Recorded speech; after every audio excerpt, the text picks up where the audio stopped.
Hi, I'm Ann Rieselbach, the Program Director of the Architectural League.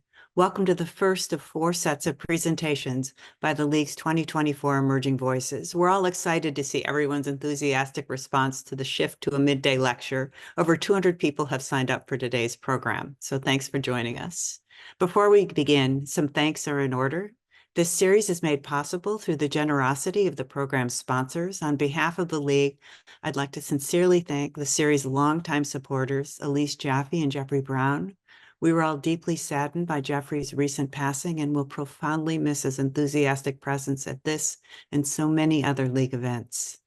Additional support for the Emerging Voices program is provided by public funds from the New York City Department of Cultural Affairs in partnership with the City Council and by the Next Generation Fund of the Architectural League, supported by a group of past Emerging Voices and League Prize winners. Architectural League programs are also supported in part by public funds from the New York State Council on the Arts with the support of the Office of the Governor and the New York State Legislature, as well as by the members of the Architectural League. And please consider joining the League. You can find membership information on our website. The Emerging Voices program was launched over 40 years ago during the Architectural League's 1981 centennial celebration, renewing the League's ongoing commitment to recognize, nurture, and share the work of young and emerging architects and designers. Each year, the Emerging Voices jury selects 8 practices based in the United States, Canada, or Mexico through a juried invited portfolio competition. The 2024 award recognizes individuals and firms whose work addresses pressing contemporary issues from climate change and resource extraction to social inequities and exploitive labor practices, with a distinct voice that has the potential to influence the disciplines of architecture, landscape architecture, and urban design. The jury reviews portfolios from candidates who have a significant body of realized work and also considers their accomplishments within the design and academic communities, as well as the public realm. To learn more about past and recent winners and their work, including lecture videos and interviews, please check out the League's website. I keep sending you back to the League's website, but there's a lot you can find there. This year, the jury examined truly accomplished examples of work that represented the breadth of contemporary architectural practice during a 2-step process of selecting this year's winners. First, evaluating work and design statements from about 50 firms to create a short list of candidates, and then reviewing more extensive portfolios from about 20 finalists in the process of selecting 8 emerging voices. We're grateful for the time, expertise, and enthusiasm of the 2024 jury, Paula Aguirre, Behnaz Asadi, Fernanda Canales, Irene Chang, David Gottschall, Mario Gooden, Brian Lee Jr., Jess Myers, and Marie Law Adams, who will moderate today's program. Marie is an associate professor of architecture at Northeastern University and a co-founding partner of Landing Studio. The firm, a 2022 Emerging Voice, has received numerous awards, including the Norman B. Leventhal City Prize, 2 AIA National Honor Awards, a Gold National Planning Award for Urban Design, a Wholesome Award, and a Progressive Architecture Award from Architect Magazine. Marie will introduce each firm, and after their presentations, we'll follow up with a conversation with the speakers. She will also pass along questions from the audience, which you should post in the Q&A section, not the chat section. Please also watch for information about CEUs, which will appear in the chat section towards the end of the presentations. Thank you for joining us.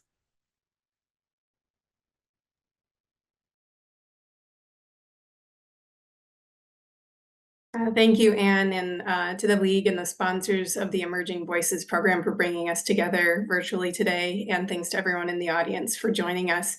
And I'd like to invite David and Neeraj to turn on their cameras as well for this introduction.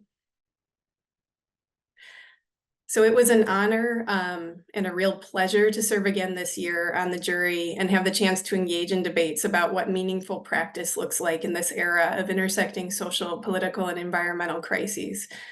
The work of our 2 presenters, David Fortin of David T Fortin Architect and Neeraj Bhatia of the Open Workshop, stood out in our deliberations, not only for their longstanding commitments to issues of housing justice, the commons, power and property, indigeneity, and our complicated connections to land, but also for how they practice, and in particular, how they each weave together different modes of practice through writing, teaching, building, advocating, and more.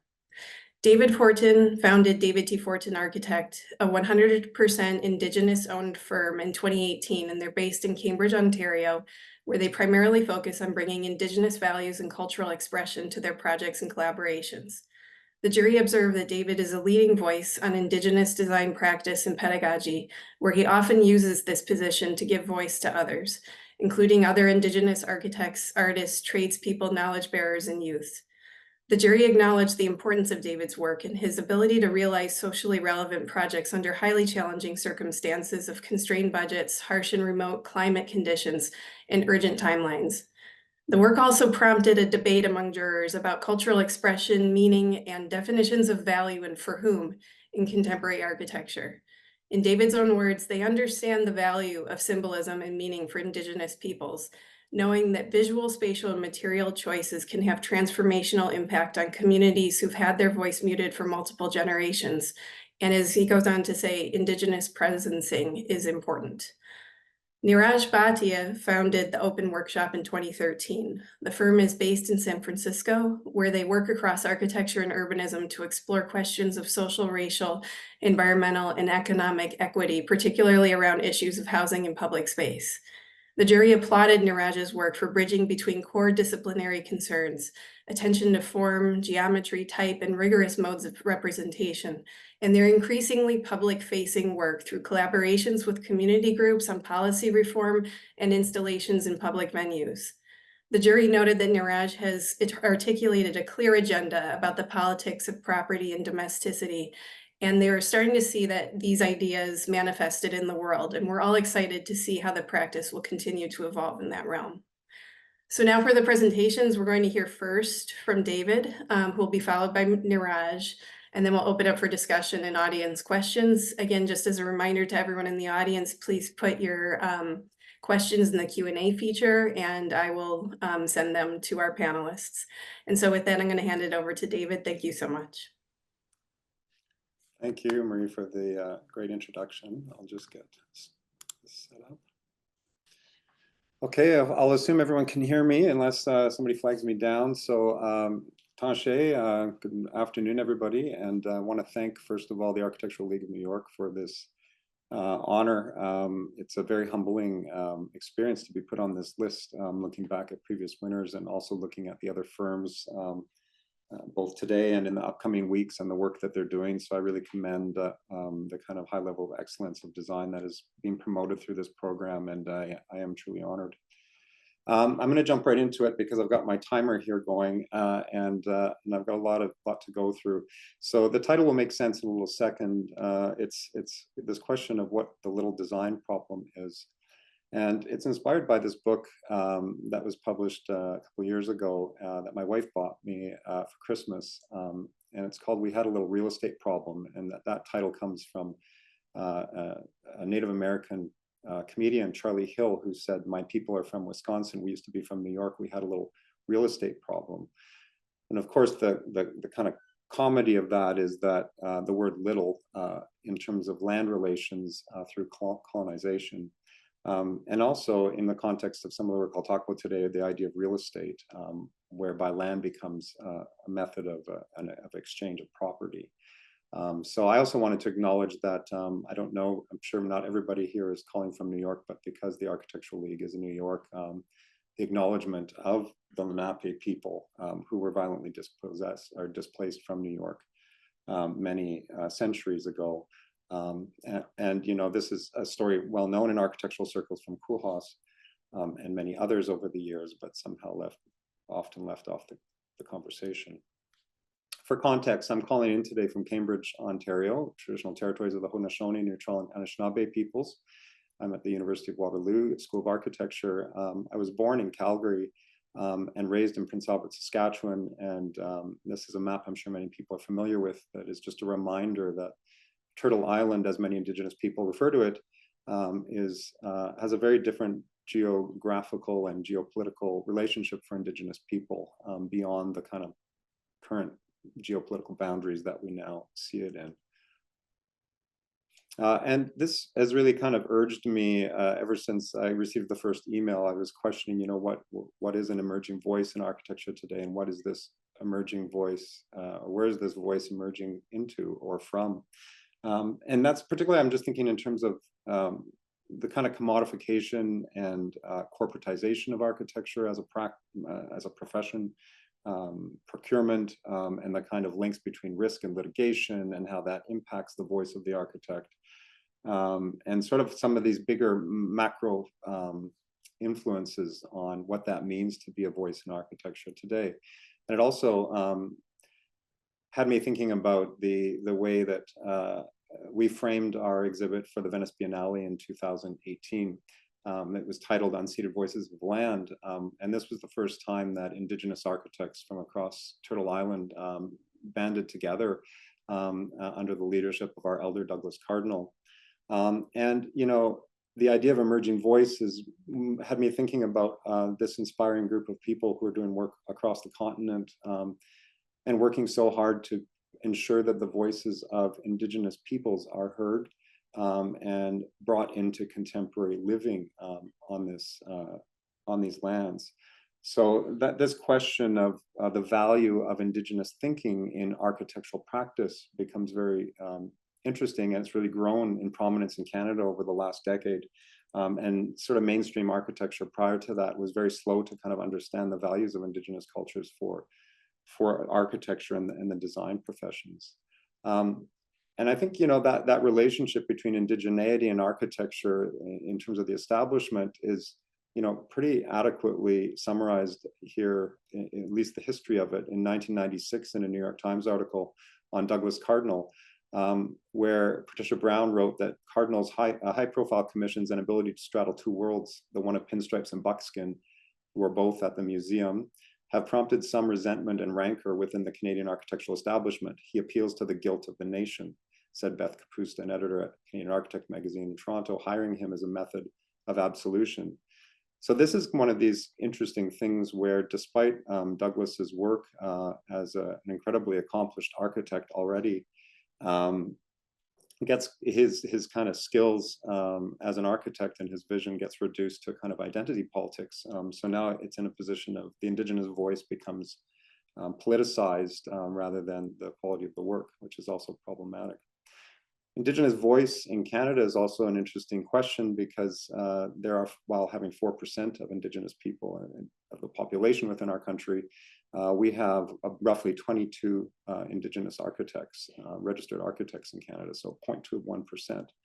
And so often this answers the question, if you look historically, and those numbers are much higher than they were 30 years ago. So the question of the colonized built environment is pretty obvious. I also think that for myself, a question of voice comes into who I work with on a daily basis. So I want to, you know, respect Celine and Maeve. I know they're on this call. Also Jason Sirkin, who was a big part of the starting of this firm. And then all of the communities that we work with, you know, you can see from the list above the line on the bottom, they're all First Nations or Métis communities. And so the voice of the architecture is ultimately the voice of the communities who we're working with and who we're supporting. And then we also need some support from many of the people that we collaborate with, so ally firms and individuals. And so voice in architecture to me is much more about collaborations and then even individual voice. And so I know these are a lot of thank you slides, but just to acknowledge that all of the colleagues that I work with at the universities, the education and the internship where one learns how to think about architecture and design are all become part of your voice as a designer. And especially the students. I consider teaching to be an enormous privilege. And all of the students that I work with inspire me in some way or another and challenge me in what I'm doing. And so really, I want to acknowledge all of their voice. And then over the last 15 years, I think it's really important to also acknowledge, given this event, the role of Indigenous elders. And so I've had a great privilege to work with many of them over the last number of years. And they really are generous with the knowledge that they share when they come into academic or professional environments. And they're brave in that sense to put their knowledge out there for the world to benefit from. And I really strongly think that architects can learn a lot more from these elders to guide us as we move forward. And then lastly, and the question of voice is to acknowledge that my voice on indigeneity comes through my father's family, so the Whitford family in Northern Alberta and Northern BC. I've heard many elders say that, you know, we never speak as an individual. In fact, we're always speaking, our ancestors are speaking through us. And so you always want to kind of speak in a way of honoring your ancestors. My mom is not Indigenous. She's a second generation Austrian Canadian. And so while I don't often talk about Austrian architecture, I also want to make sure I respect my mom and her family. But I'm going to talk more about indigeneity and then jump into our projects. So I guess the question on architectural voice is whose voice matters and how is it represented? I grew up in Prince Albert, which is Woodland Cree territory. And when you look at the historical buildings and even contemporary buildings today, and you think, you know, how did that become an appropriate expression for that place and the cultures and the peoples? And whose agency is celebrated through architecture and design? And as a quick kind of metaphor for this, many Indigenous knowledge carriers and elders have talked about the cultural iceberg as a teaching, where the basic story is that what you see above the water is what you know of Indigenous communities. You know, there might be the way they dress, their skin, their physical appearance, their creations, anything that you can kind of visibly see or understand them by. But that's deeply tied to the underwater, which is really the epistemology of that culture. And all of that kind of filters down into the relationship with the world, the natural world. And I often think of the line between these two as language, which weave these two together. And one of the issues on this little design problem is that architects tend to fixate only on that, because that's what architects do. We produce physical renderings, manifestations of ideas, and we are trained how to do that. But often at the kind of, without crediting the epistemology that lifts up those expressions. And so this is last year now that I ran this kind of test on questioning, you know, what is Indigenous architecture as time goes on, and I asked sort of what a modern design campus building expressing Cree culture would look like at 506. At 508, it was a Maori building. At 509, an Australian Aboriginal building, my personal favorite. And at 511, an Inuit modern design campus building. And, you know, it wouldn't surprise me actually to see any of these on an Arch Daily post one day as an adequate cultural expression. And it really starts to then question what is the value of what we're doing in our indigenization efforts or bringing Indigenous expression into the built world. And I really think that it kind of goes back to this iceberg in many ways, and what happens when you start to dislodge the expression of a culture from the epistemology of it. And this leads to this question of alienation. So, you know, the idea that what happens in this kind of globalizing design culture is that other things start to infiltrate and dislodge the expression. So capitalist economies, individualism, resource extraction, a spiritual disconnect from land, power and value linked almost entirely to wealth accumulation, a subjective erasure narrative emerges, and then the commodification of pretty much everything, including even people commodifying themselves these days. And so now this is, for me, a big problem. And I've been looking into this in terms of critical regionalism and looking at critical relationalism as a kind of counterpoint to that, and thinking about, you know, I bought a Venus flytrap from my daughters many years ago and tried to plant it here in Ontario, and it died right away until my wife saved it and replanted it in the right soil and put it away. And of course, the message there was quite simple, was that every organism needs the right environment to thrive. And this is something, a lot of our work is in housing, and I think Christopher Alexander wrote about this very eloquently and accurately when he was talking about housing as a kind of political agenda or political activity. That there's often this colossal mismatch between decision and control and the needs for appropriateness and good adaptation, which the biological reality of the housing system actually requires. And so a lot of thought over the years into what that means for housing and what it means when a house gets commodified. And the house on the left, which is the typical suburban home, you know, what are its root systems to thrive? It needs sewer, it needs clean water, it needs roofers, it needs furnace people, it needs a road to drive to work and back. And more importantly, it needs a bank that you can get a loan from, so therefore you can kind of accumulate wealth through that investment. And it's all linked to this idea of the house as a product. So I love these Sears Roebuck houses. If you just look at the bottom there, some of the major messages are: do not attempt to build without plans and do not pay an architect. So the message there is clear. You shouldn't build a house and you shouldn't pay for someone to design one for you, because we've already solved your needs through the product. And that product design and the relation to affordability has been obviously severed in recent times as housing affordability around the world becomes a new crisis.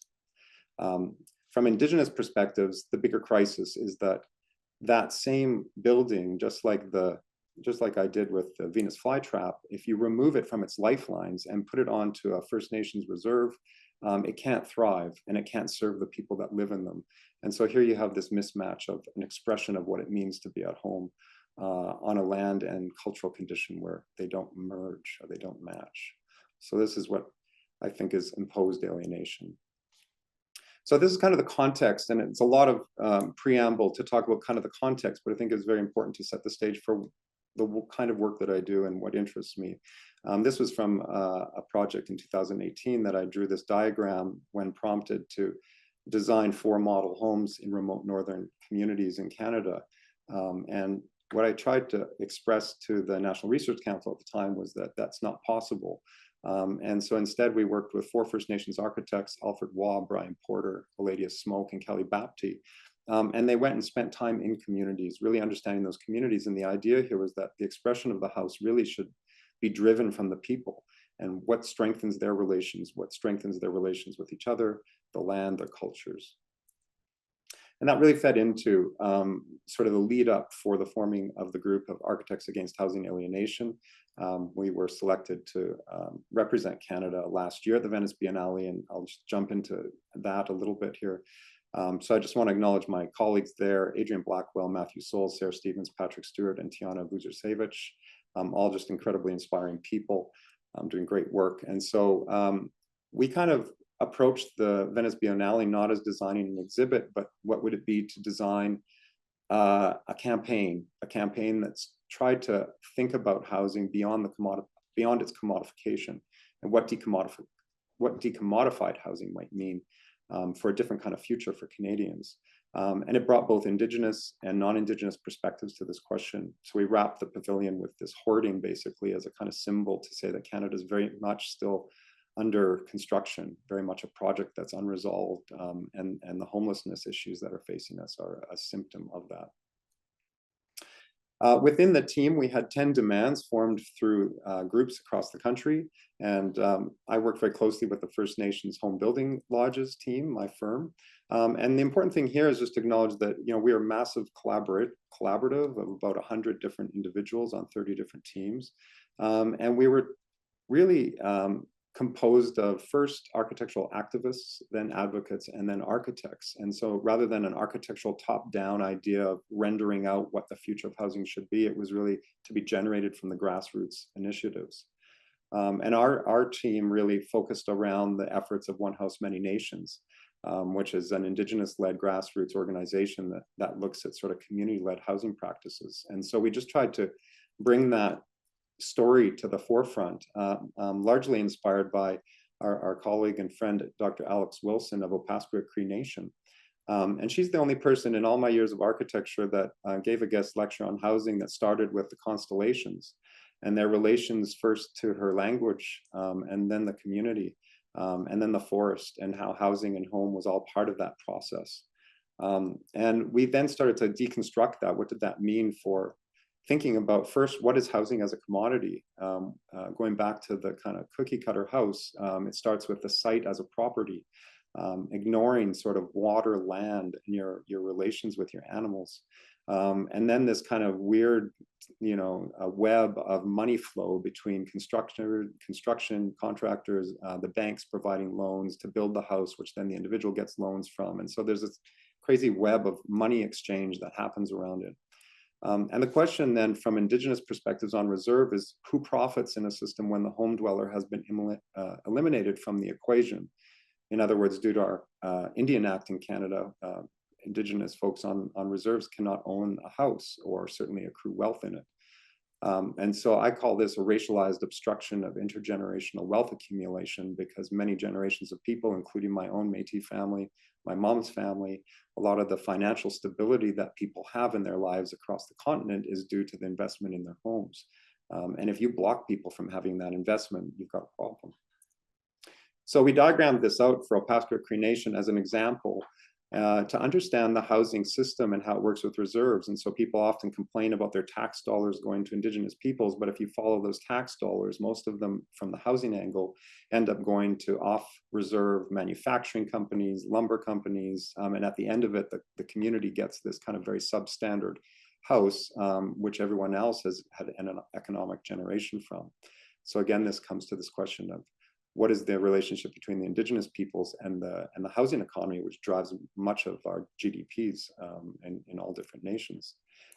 So instead, we worked with Alex to kind of come up with what would happen if you crossed out commodity and approached it from a cosmological perspective, where home is the same as land and animals and water and territories, and that empowerment and community are all interwoven into this idea of what housing would be.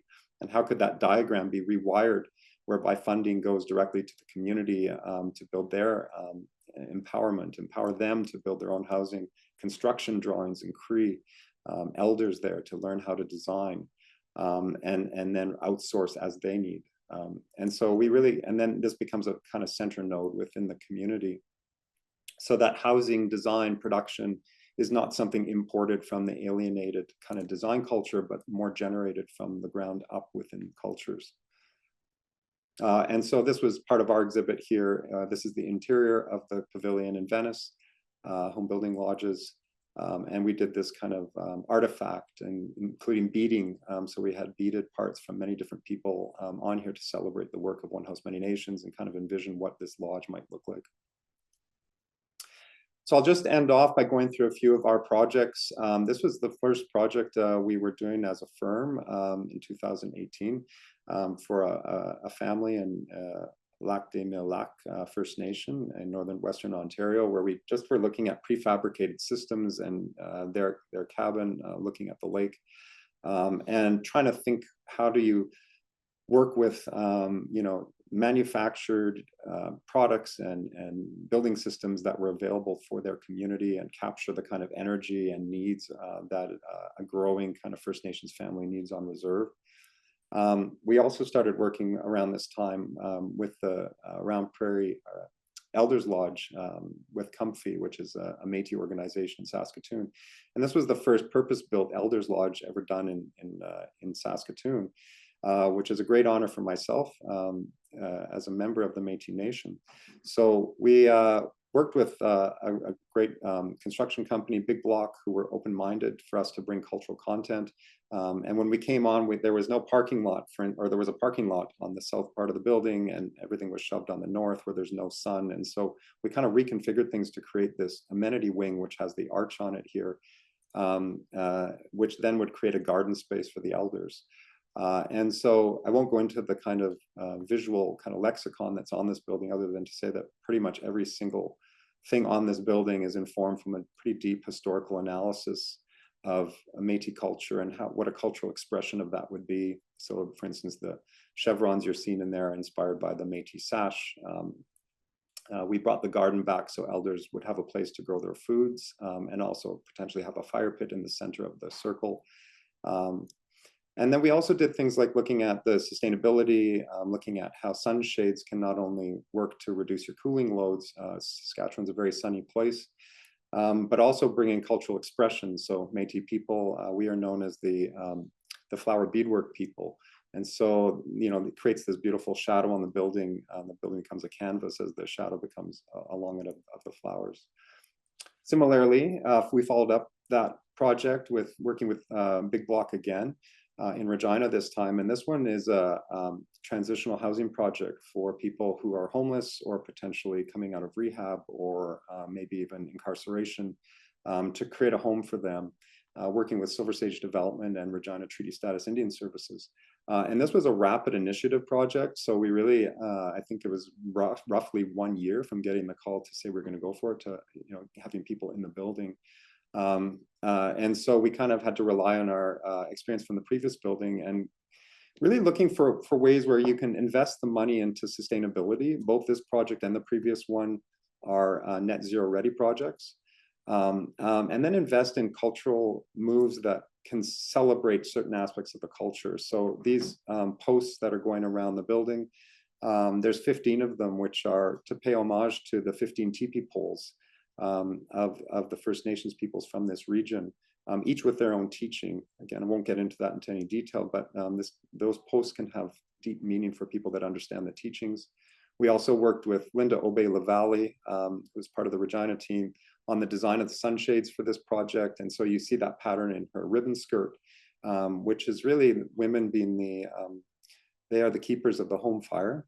And women play a very important role in Indigenous traditions. And so we really try everywhere we work to work with local artists and knowledge carriers to help us bring meaning to the buildings through again, whichever ways we can. We also worked with her. She chose the paint colors. And so we worked with Linda very closely to try to create an interior environment that would reflect their aspirations. And since then, the community members themselves have started to make their mark on the building. So these are people who were homeless just months before getting into the building and have now created this art piece to celebrate the horse dance naming of the building. And this is the last project that it's a concept only, but similarly to the previous one, we're still looking at, how do you work within contemporary architecture, the costs. These projects are all under incredible financing constraints. In fact, many of them just end up on hold, as is this one, because there's just not the money to get them built. But still, even within these kind of urban contexts, how do we bring an Indigenous presence in, so that Indigenous people, when they arrive in the city, understand that they're welcome there, that that this is their territory, and that people are honoring them and their community's histories. So really, this is always a bit of a conundrum, because we have no choice to design within certain contexts of the commodified built environment, and always trying to challenge ourselves to go back to the earlier slides of, when are you challenging yourself to do it in a way that honors Indigenous teachings, gets to the underside of the iceberg, and that you're not contributing to that question of a kind of very thin interpretation or expression of who people are. And so I just want to wrap up with that. And this is another project we're doing in Kamloops, very similarly on the end.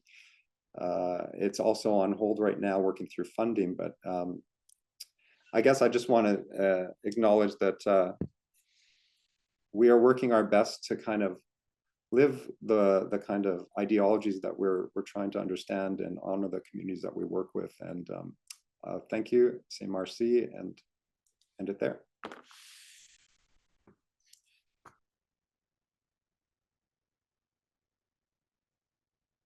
Thank you so much for the introduction. Thank you to the Architecture League as well as the jury. We're really honored to be here today and be part of this amazing cohort, and are looking forward to these lectures over the next series of weeks. So I would say that the work of the open workshop broadly looks at the silent subjects of capitalism, the oppressed human subject, and the environments that they exist within.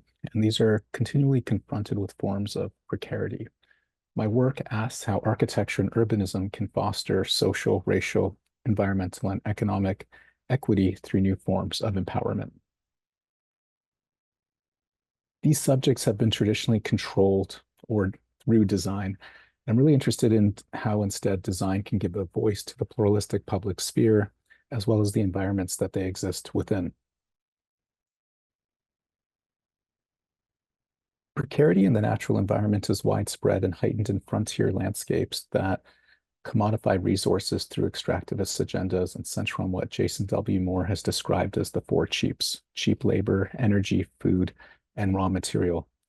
My work in this area asks how infrastructure and its formats, the conduit, container, and surface, can be rewired to address climate and provide a way towards a post-extractivist world.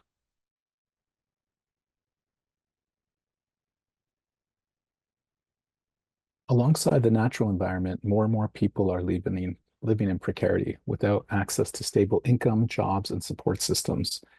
This emerging class that has been defined by guys standing as the precariat have insecurities that are both objective and material as well as subjective and emotional.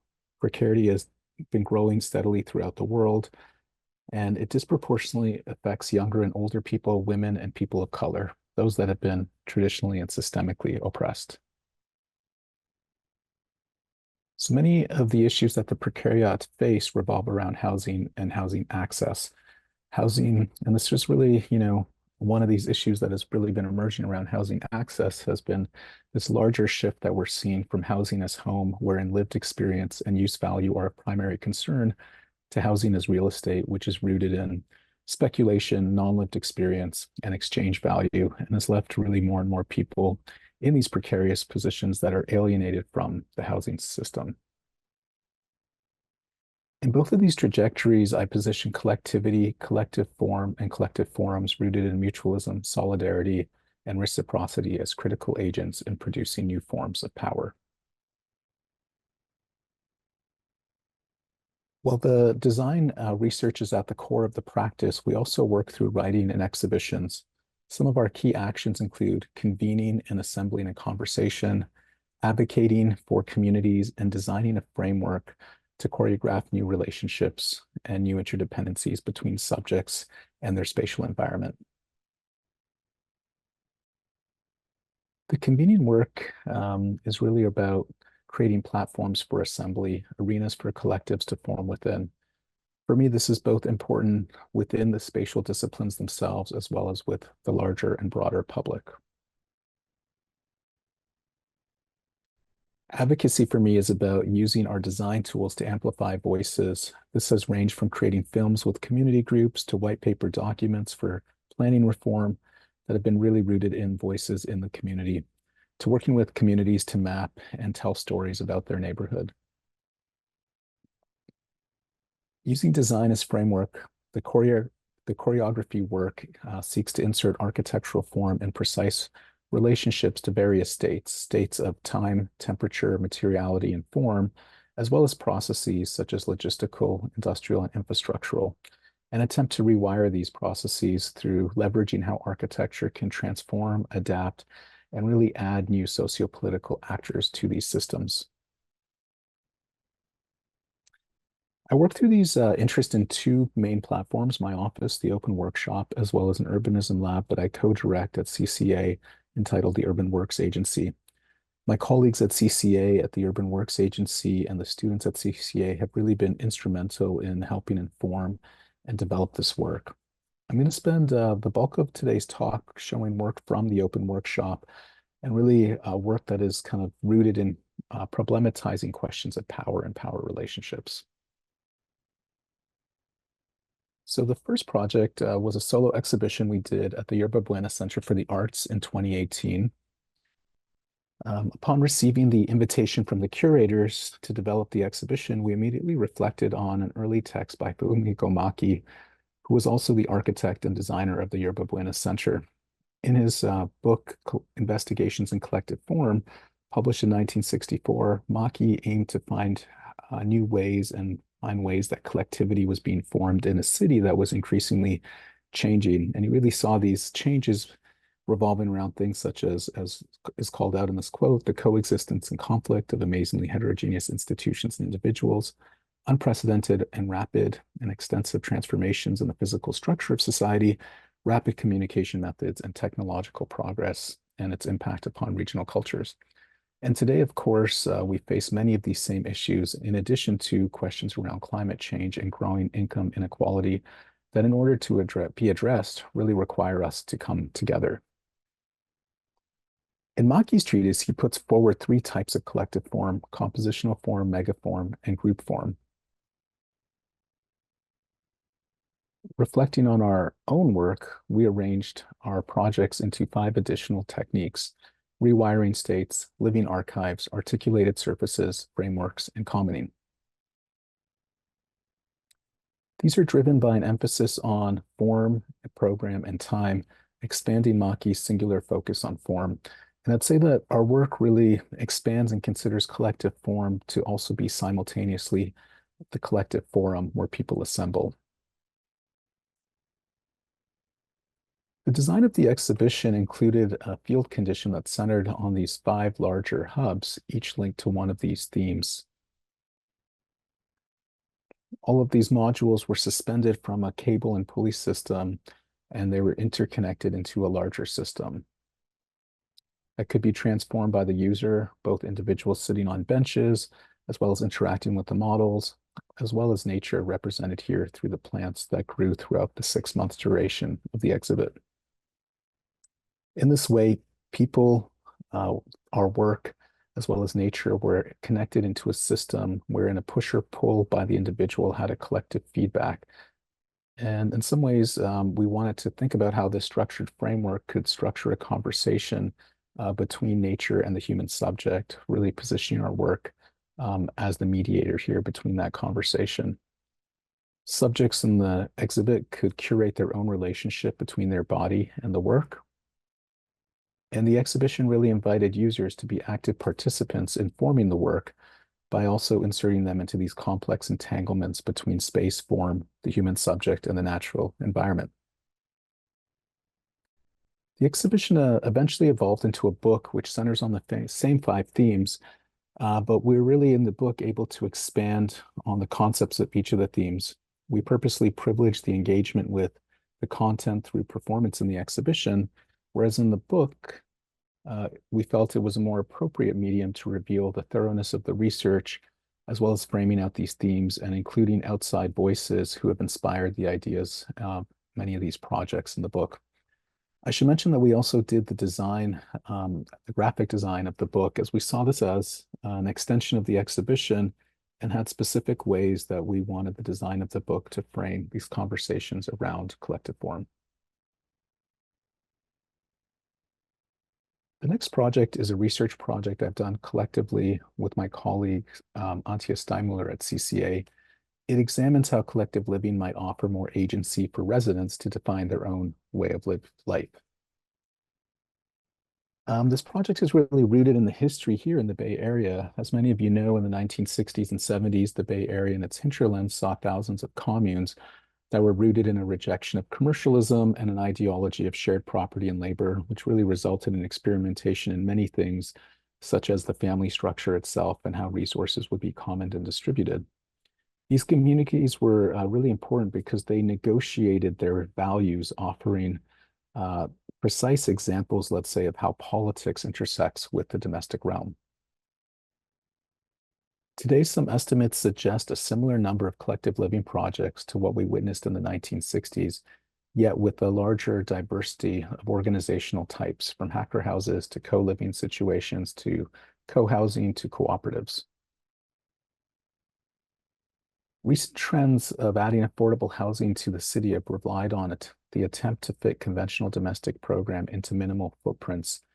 This interest in maintaining the autonomy of the micro-unit has resulted in conditions that are increasingly isolating, inhumane, and dysfunctional, as seen here on the left. Countering this approach through sharing domestic amenities, collective living communities gain access to a wider range and quality of amenities while producing opportunities for social interaction. And this is something that we've termed luxuries without economic burden. So our work here, I should mention, is collaborative. We've been working with communities to document their space and learn from their lived experience, as well as with the planning department to consider how reforms and policy could create more equity in collective living. Our analysis is case study based, wherein we document both space and the underlying protocols to space. Specifically, we've examined the spatial organization, social structure, and how sharing is organized, as well as the governance and financial structures of different projects. Our first lens of analysis is what we've termed the hardware, and this is probably the most architectural, say, form of analysis, wherein we're looking at the physical frameworks of collective living projects, how the public and private spaces are allocated and delineated, as well as the interfaces between these spaces. The second lens, what we've termed software, encompasses the social units that inhabit these spaces, including the scales of sharing space. For instance, in some case studies, 2 people might share a bathroom, 4 people might share a kitchen, and 20 people might share a living room. These types of spaces are called what we've termed them as multi-tiered shared spaces. And the way that sharing manifests, whether it's multi-tiered or singular tiered, has an influence on the production of sub-collectives within the space, which also then impacts, say, the maintenance and stewardship of the domestic commons. Our final lens is something that we've termed orgware, and this is really looking at questions around governance and labor structures. I'll describe just 2 models here. On the left, what we've termed a duocracy is a form of governance where you can make physical changes to the space as long as they're reversible. And if they're not, it reverts to more of a democracy type consensus. On the right, and kind of on the other extreme of the spectrum of governance, is what we've termed an assistocracy. This is what we're seeing in a lot of new co-living projects, wherein a lot of the labor is outsourced and a community manager is responsible for, say, catalyzing public communication and events and so forth. And it's interesting, in our own research, labor is a double-edged sword. On one hand, it is really the root of many arguments. On the other hand, it's something that really forms deep bonds between residents. Part of examining the hardware is to see if there are patterns within the distribution of the private, semi-private, and shared spaces, shown here in black, gray, and a lighter gray. In addition to this, we've used interviews, conversations, and surveys to understand the qualitative aspects of living together.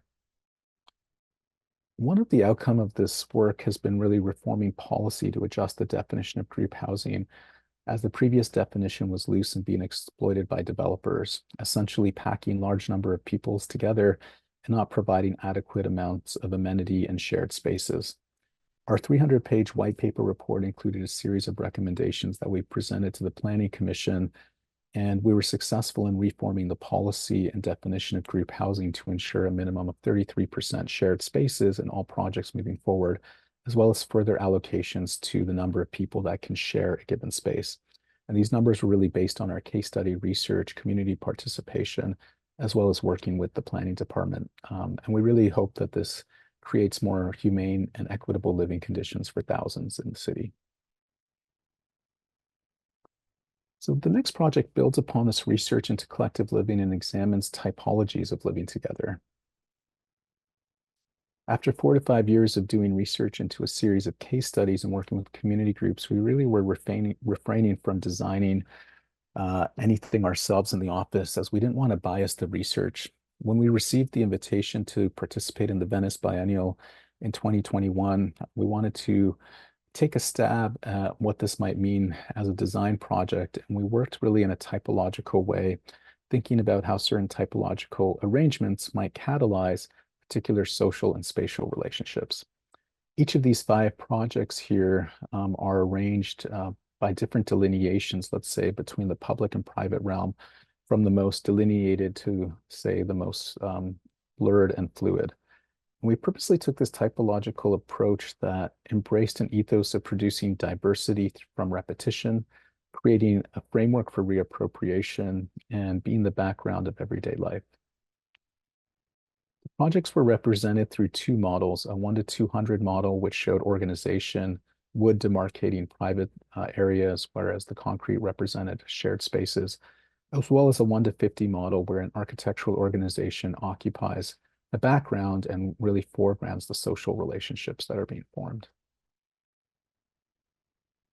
In the first scheme, organizational frameworks that allow for the generic and specific to come together through the overlaying of a series of grids. How can we embrace both diversity and repetition? And so here what you're seeing is a grid of labor, material labor on one axis and immaterial labor on the other axis, intersecting with a grid of housing units. And by having each grid at a different frequency, it really produces a novelty of outdoor rooms and a range of kind of spaces. So even though there's a repetition of the rooms, the actual experience of each room would be radically different. The grid here is used as a tool for being alone together.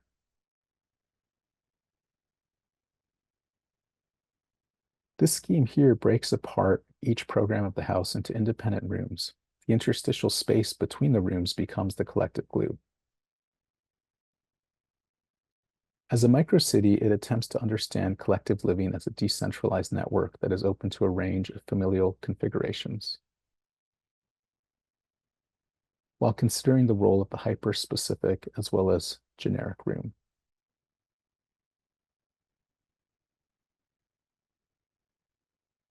This scheme here revolves around a field condition of a module that can allow for up for 1, 2, or 3 bedroom units, just simply by shifting the fillet of the courtyard between. So here's an example of a 1-room unit and a 3-room unit and a 2-room unit over here.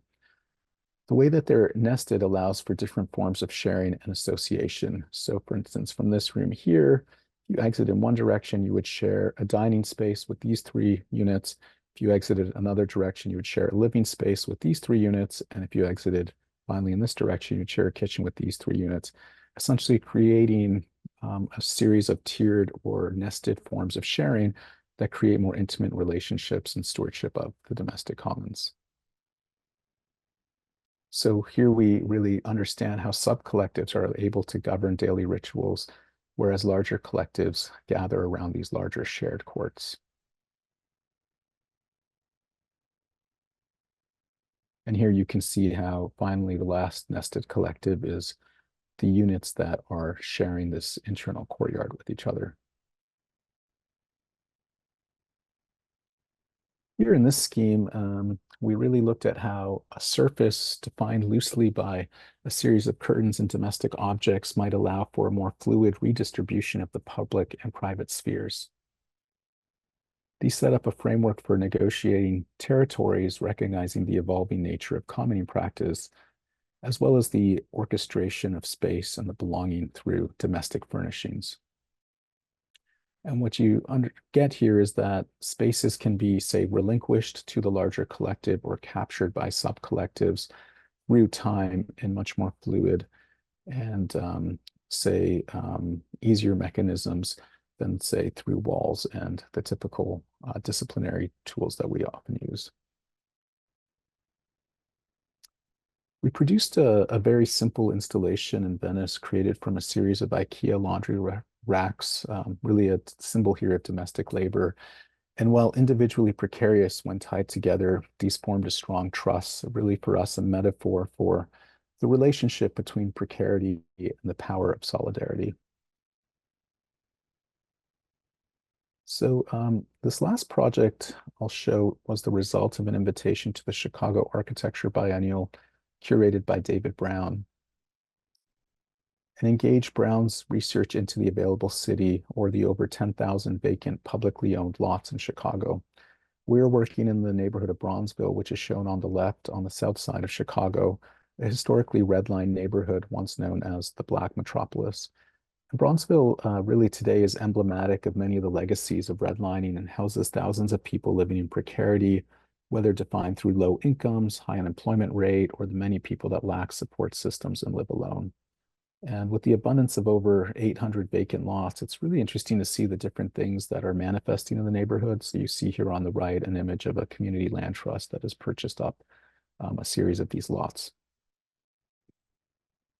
Despite the kind of difficult histories of redlining and the precarity that many face, Bronzeville simultaneously has taught us that through precarity, different forms of solidarity can emerge. And really over the course of researching this project, we interviewed over 30 mutual aid and solidarity organizations and were inspired by the work that they were doing in the neighborhood. Many of these organizations lack funding and time and are often unaware of like-minded groups. And really, the issue there is that it really makes scaling up their initiatives challenging. And so we wanted to think about how we could use this platform of the biennial to give something to the neighborhood and give something lasting to the neighborhood, something that would be, say, a benefit to them beyond the run of the biennial. And the first thing we did is that we really pulled together this directory of all the things happening in the neighborhood and framed both the issues that we see in the neighborhood as well as the inspiring work in the neighborhood and spotlighted the organizations. So part of this was to create a platform to start a dialogue between groups and organizations as a first step to creating, say, a coalition. These series of broadsheets revolve around issues of food, ecology, care, and making. And our design intervention speculates on how these initiatives can assemble a new network of sharing that leverages these vacant lots and really recognizes that housing is just one support system in addition to many others that are required in a neighborhood. Our urban design proposal attempted to address the issue of scaling up the, say, domestic commons, which often thrives at a small scale, as well as the criticism of communes, which is that they're enclave-like in nature.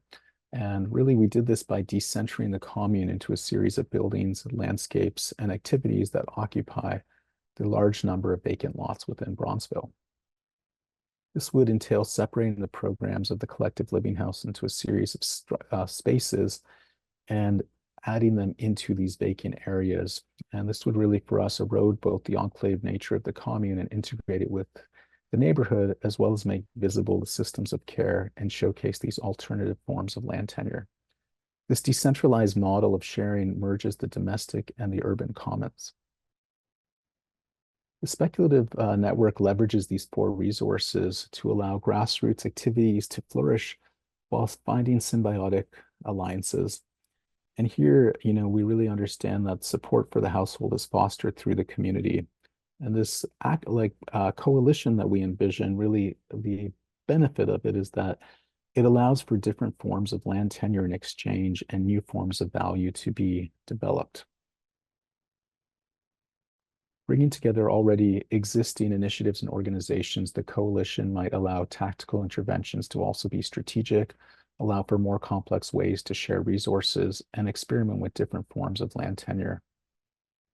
And what you see here is an aerial view that's marking the exact lots and the various networks that we propose to connect these together and give legibility to this alternative form of land tenure, as well as this coalition of sharing.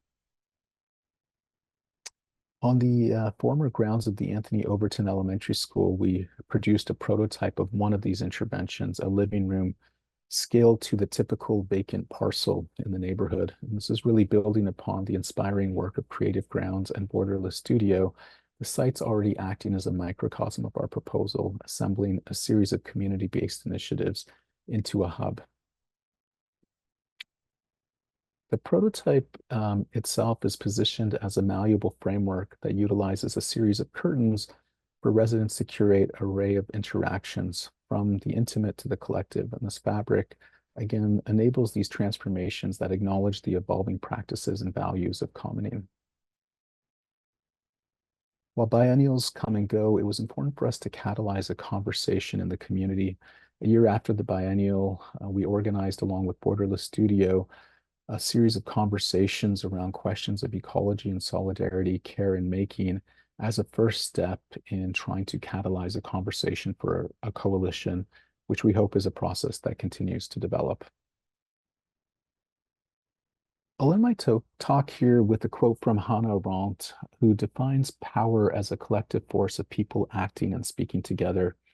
Through new forms of solidarity and collectivity, my work hopes to empower those overlooked subjects and amplify their voice.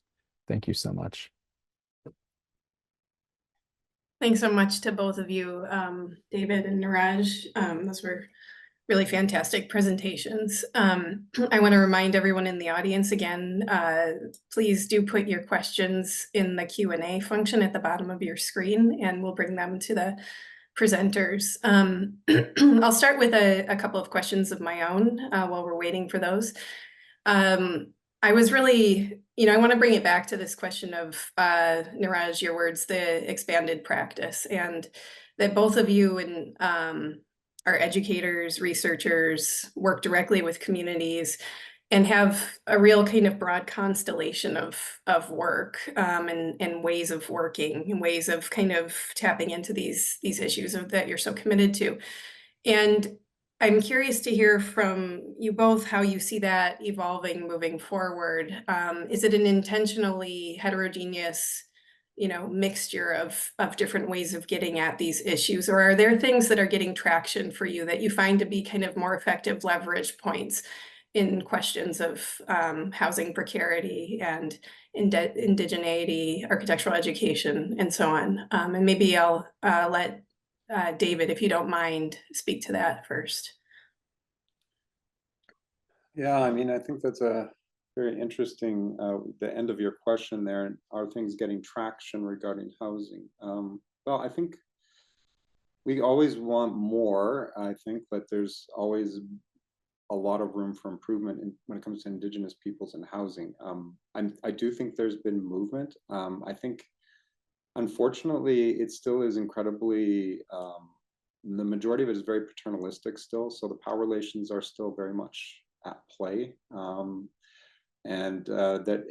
think that's one of the biggest challenges, is how to break from that. But I mean, you look around the country, there's in Canada, you may not be familiar with the land back movement. Certainly it's starting to get some traction, whereby governments are actually giving land back to the local First Nations, and those First Nations are looking at development. And so that's a big step forward in terms of, I think, acquiring land back so that one can build and housing can be addressed. But there's also the conundrum, as I kind of ended off my talk stumbling through, was that, you know, it also puts First Nations in the positions of almost becoming developers now. And so adopting most of the, in many cases, adopting some of the same methods of making and approaching housing that got us into the problem in the first place. So I think, you know, for me, I think, yes, there's progress. I think many people have, from Indigenous perspective, have noted that it's taken, you know, hundreds of years to get to the peak of colonialism. And so it's going to take maybe that long to peel that back. And so every time we get kind of a little win, it's a big win. And it's also about being patient. Patrick Stewart often says that, you know, probably significant change isn't going to happen in our lifetime. It's going to have to take many generations of a much more kind of socially conscious collective to right the ship. But yeah, there are definitely steps forward. And I think it's obviously, what is the positive aspects of it? It's when they are Indigenous community led, and those voices are in the room, and they are not being sort of brought in as just cultural advisors for a couple of hours, but also involved in the economics and the capacity building. And that continues to grow across Canada for sure. And I think it's happening in the States too. I mean, I just read an article by Joseph Kunkel. You may know him from Mass Design. There's many Native American architects doing great things in the States as well. So I do think that we're getting traction, and it's definitely brighter forward.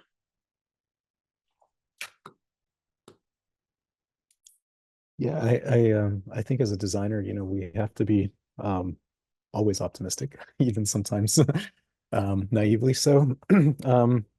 I do think, you know, one of the tricky things when we talk about housing, and particularly the decommodification of housing, is that the commodification of housing has been so tied to other forms of support that have dwindled from the government in the last, you know, 30 to 40 years. And so many of the people that do purchase housing and see it as an investment also see it as a retirement. And so, you know, we know as designers we can't solve this issue just by looking at housing in and of itself, that it has to be done alongside a series of other reforms to think about other safety nets to make the idea of, say, purchasing within a cooperative less risky for people. And I think that's something that I've noticed in my research, is that there's many people that might be interested to live in a different way, but are nervous to do that because it takes a risk. So strangely, having wealth allows you to take that risk. And if there's another way to have these support systems, you know, you would be more likely to take those risks. The other thing I would say is that, you know, this last project I showed for the Chicago Biennial was really influenced by work being done with a community group that Auntie and I have collaborated with, called the Haight Street Commons, where there's 75 communities with 500 members, all within about a 10 to 15-minute walk of each other in the Haight-Ashbury neighborhood of San Francisco. And because there's this kind of large scale, they're able to share things and, you know, realize, say, the benefits of scale, both through sharing objects as well as support systems and so forth. But telling you this, and if you walked around the Haight-Ashbury, you wouldn't see those experiments. They're really hidden behind, these walls of Victorians and so forth. And so I think the kind of making legible of these alternative ways of living will make them more familiar. Making the unfamiliar more familiar to people will also, say, reduce the idea of this feeling like it's a risky proposition to kind of consider living in a different way. That's great. That kind of, I think, leads in a little bit to another topic that I thought was really interesting in both of your projects. One is, it's about abstraction and legibility in the work. And Neeraj, I think you've kind of reflected in the past and on the kind of geometric rigor of your work and the exploration of geometry as kind of an ordering frame for public life and the messiness of life. And I think it's really, your work, I believe, is very influential in terms of a drawing practice and in architectural education, the things that you pay attention to and bring light to as you're talking about the Victorians and what's happening on the inside, and kind of calling that to the foreground is super interesting. And I'd love to hear more about that and the kind of exploration or kind of investment in geometry in your work and how you see that. And I think it's an interesting kind of maybe counterpoint to some of the things that we were talking about in the jury session with your work, David. Your portfolio is full of reference images. Your presentations are full of reference images, kind of serving as that mode of translation, I think, between the tip of the iceberg and the epistemologies that you brought up in the presentation. And I want to hear more about the kind of questions of symbolism and motif in the work and how you really think about the value of who can read the meaning in the projects, the meaning, the significance of numbers of things, of kind of the geometry, color selection, and so on, and people being able to see themselves in your projects. So Neeraj, I don't know, would you mind starting and talking about geometry, form, and what that means for your work? Yeah, maybe just to kind of talk about the drawing practice idea of that.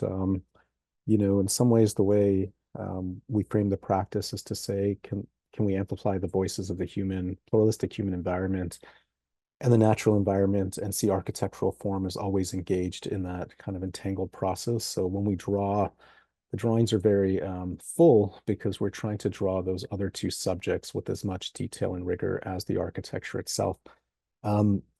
The forms themselves are very simple in some ways.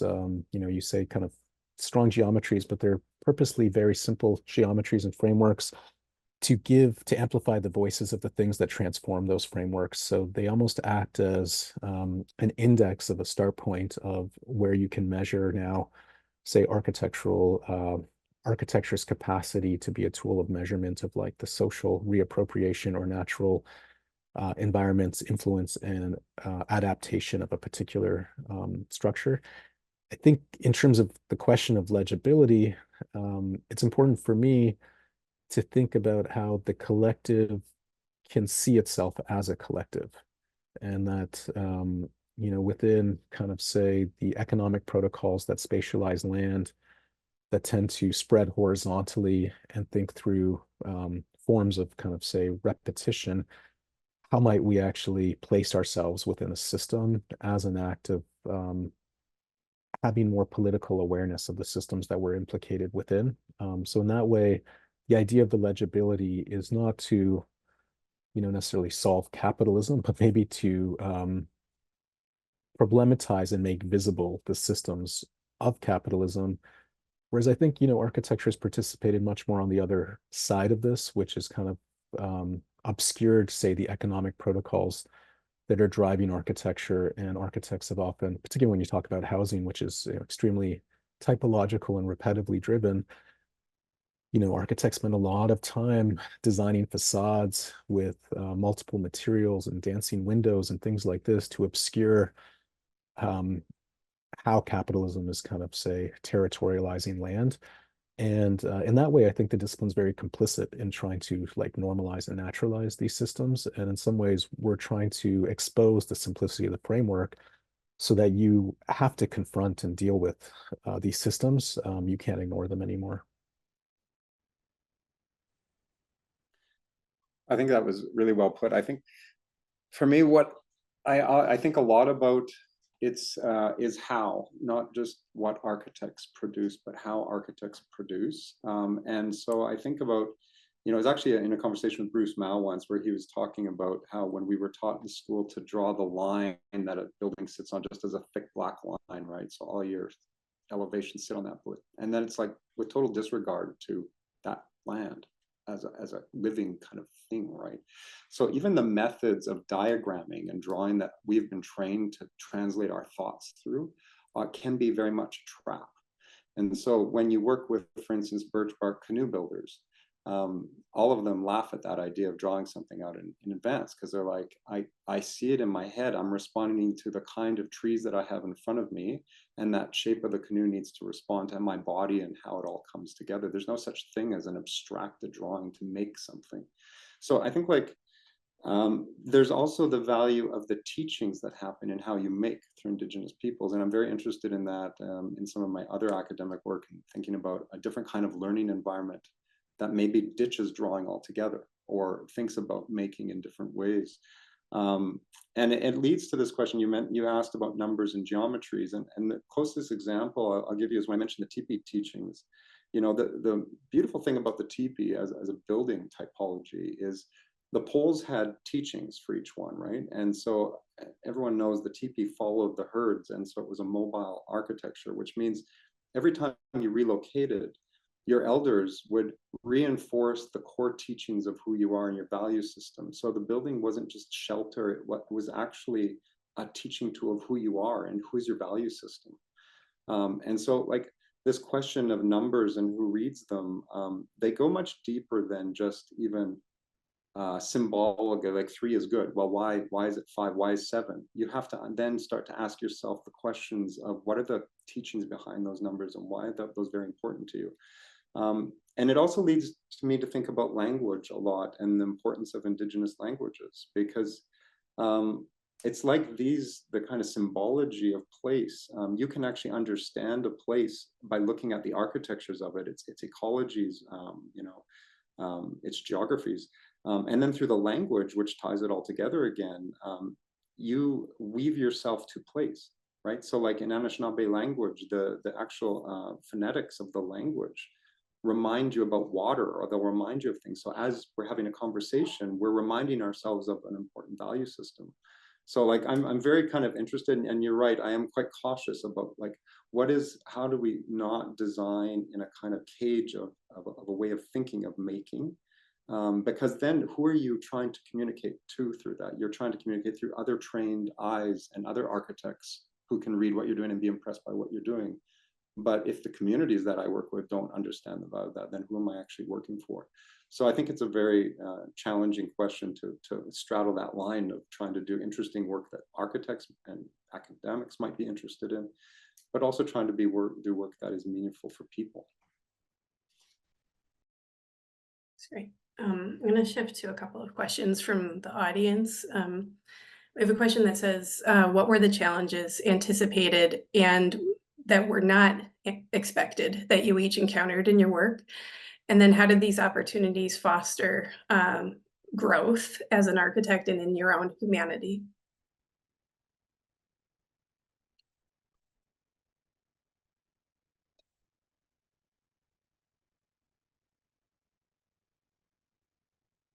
I can talk for a second too, because I was going to have a similar question myself. I'm really interested in hearing about the kind of role of reflection in both of your practices. And Neeraj, the jury kind of had an observation, and may be true or not, and may not reflect how you see your work, but it does seem that there's kind of a kind of transformational moment that's happening in it, where you're increasingly doing work that is with communities in the world and seeing the results of those practices. And I'm curious about, how do you learn from the work that you're doing, and how does one thing feed into another?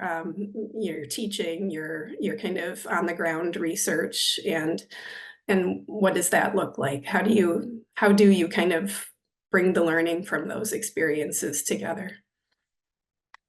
Yeah, let me take a stab. These are both big questions. I would say that in 2018 we did the Resilience by Design kind of project for the Bay Area, collaborating with it was CCA, UC Berkeley, AECOM, and CMG Landscape Architecture, amongst another slew of consultants. And we worked with community groups in East Oakland, and I just had the pleasure of learning from my colleague Jeanette Kim, who was one of the Emerging Voices awardees last year, seeing different kind of ways that she was able to engage conversations that could make, in some ways, abstract the questions of climate, and think through how communities can get out of their day-to-day kind of challenges to think about long-term issues. And for me, the kind of question of community and community engagement and how we create, say, participatory frameworks is a very ripe field in the discipline to be rethought. I think there's a lot of tokenism, obviously, that's being done right now. And I think some of the challenges in this area are, at least in America, and I imagine similarly in Canada right now, is that many people are living precariously, and to ask someone what they want to invest money in for something that's going to maybe affect their lives in 10, 20 years from now, is very challenging when you can't pay your rent, next week. And so, we kind of need to ask ourselves, like, are we giving the kind of support systems for people to be political in the first place? And are we setting up ways of kind of creating the conversation or the platform of the conversation that can produce a meaningful way to gauge insights into what people think? So I learned an incredible amount from my colleague during that project, and how, say, meaningful community engagement might manifest. And it's something that like the Chicago Biennial was a very tricky setup, because we were also working in San Francisco at a distance. We had a very short timeline. Obviously, when you work with communities, you want to work for multiple years to gain trust and really learn. And it was just, there was many, say, infrastructural hurdles to the setup of the biennial structure, which I think we had 3 months from the moment we were invited to the opening or something like that. And so we also tried to kind of reframe, well, without being there, how can we learn from, how can we interview, how can we produce something useful? Because biennials will come and go. And in the end, if we can use this moment where someone's investing in us to produce something that we can give back to the community, this might be the best use of these funds and this time and energy.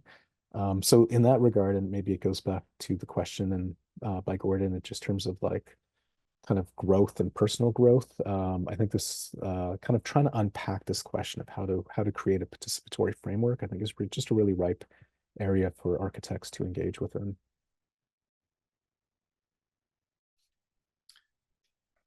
Yeah, I mean, it's a good question. I mean, the biggest challenges that we face, I think, for myself, it's also being honest about my own colonized voice. As a Métis person, for Americans may not know, Métis Nation is a recognized Indigenous nation of mixed First Nations and European ancestry, but we created our own culture over the years. But my family have lived in cities for many generations, and I lived in suburbia. And so I think what happened for me was a bit of an awakening when my career started actually working in Montana, where you start sitting down and you do ceremony, and you start to think of the world differently, and sort of a lot of your assumptions about the benefits of your education and training start to become questioned, that you've actually been trained to almost facilitate the culture that has imposed itself, even as an Indigenous person with Indigenous heritage. And that continues. So like, some of the communities we work with, an example is we worked with one community, and we had been, doing these research into the teepee and thinking about how we could integrate that, and the community is like, we don't want anything to do with those traditional teachings. Like we want this to be a profitable investment. We want it to look, you know, X, Y, and Z. And so you can't make assumptions either, and you have to really listen to people. So you can't take kind of an academic mindset and then superimpose that on a group of people and think that's what they should want, because sometimes you're off the mark. So really deep listening is absolutely critical. And then there's just honestly the biggest challenge I think we face today is what I hinted at in my talk, or maybe less than hinted, but you know, what is the value of Indigenous voice in design today, really? Because we see many cases where you know, people are opportunistic, and there's a lot of opportunism going on even in the design fields of people capitalizing on a narrative and using that as something to propel themselves in their voice. And if you actually, not that money drives everything, but if you look at the kind of little monetary value of what Indigenous people get out of that process, it's still very, very colonial in nature. So the biggest challenge is how we kind of broaden what we're doing to become more meaningful for First Nations and Métis people, like, and actually changing their lives. Because I just think, like,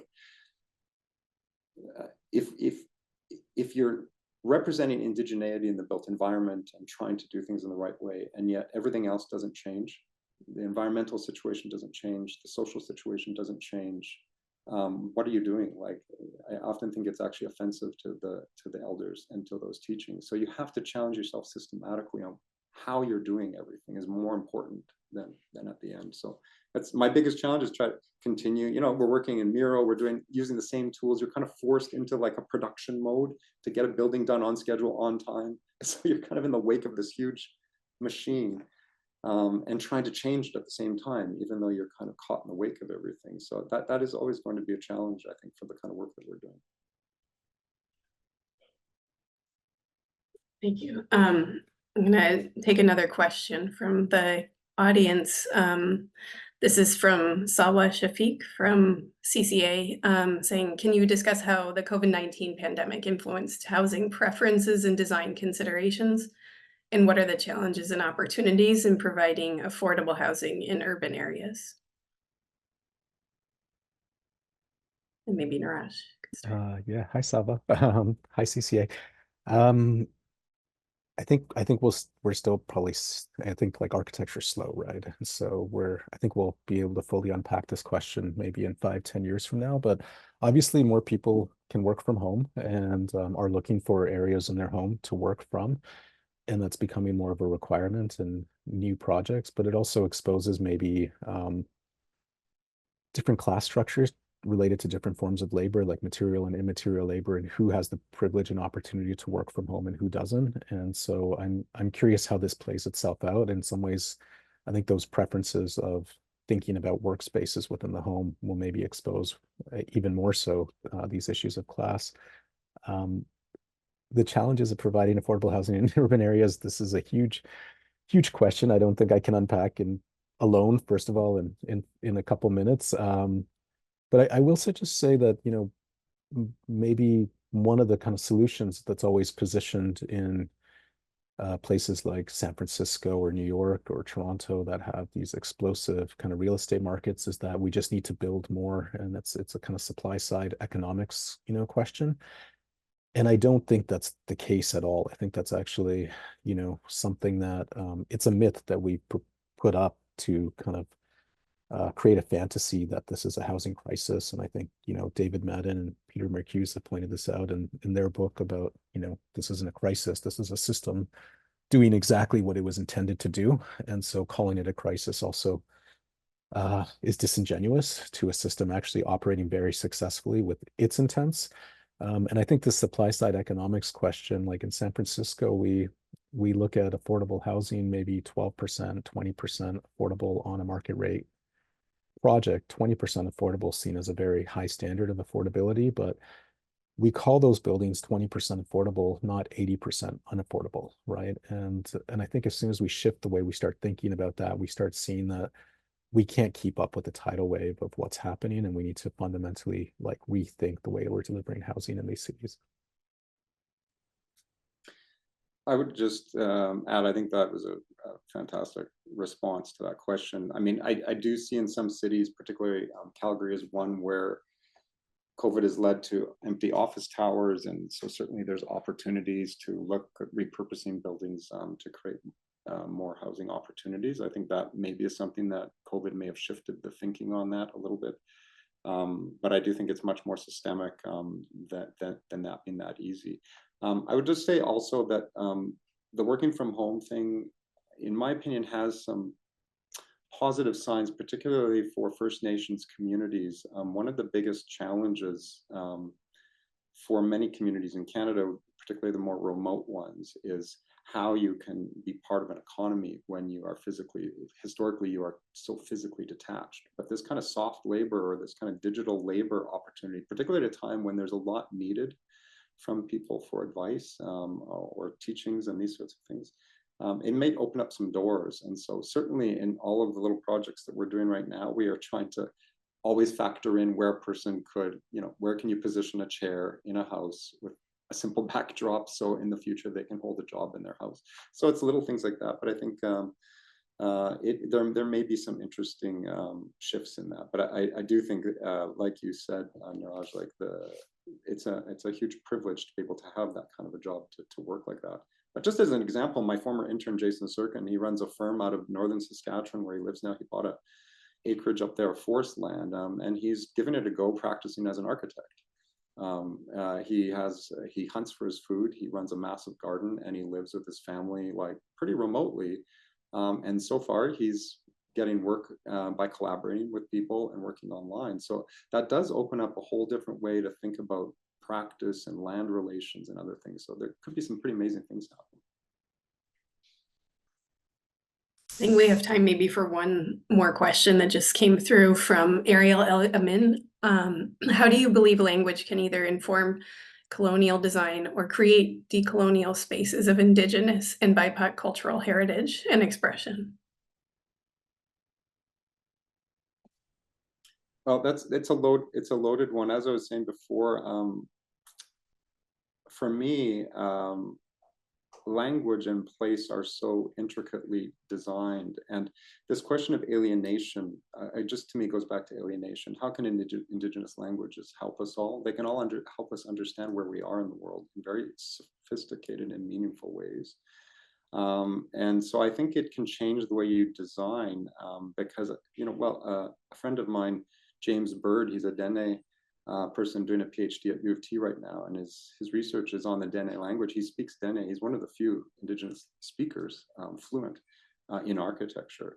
And what he will say is that when you're speaking the Indigenous language, you are thinking in a different way. And so that idea of designing through language is really untapped territory. And unfortunately, there's very, very few people that can lead that conversation. But I guess I would just add to some of the things I mentioned earlier, that values, I really think part of the problem here is we are designing without common sets of values, and language is an important one that can tie it together. And there's I feel very privileged. I can't even summarize, but the language for Indigenous people can be so beautiful and meaning and teach you so many things about yourself and where you are. But it's a long-term game if you want to engage in that.